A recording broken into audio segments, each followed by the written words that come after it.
आए चलते हैं अपने नेक्स्ट न्यूमेरिकल 1.8 की तरफ। Which of the following quantities have 3 significant figures? आपके पास ये 4 क्वांटिटीज हैं, आपने इनमें से बताना है कि 3 सिग्निफिकेंट फिगर्स वाली कौन सी क्वांटिटी है। देखें पहली तो नहीं है क्योंकि इसमें हमारे पास पहली भी नॉन जीरो डिजिट है, आखिरी भी, तो ये सारी की सारी सिग्निफिकेंट है, तो इट मीन्स ये हमारे पास नहीं है।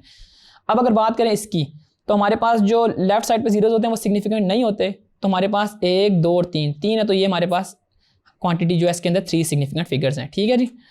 और अगर इधर बात की जाए तो हमारे पास ये भी -27 है, तो इट मीन्स ये हमारे पास सारे के सारे जीरो लेफ्ट साइड पर हैं, ये 0.000 और ये 27 है, 26 जीरोज बनते हैं। और फिर उसके बाद हमारे पास ये जो है नॉन जीरोज वैल्यू हैं, तो ये 1 2 3 है, तो ये भी हमारे पास जो है 3 सिग्निफिकेंट वैल्यूज आ गई।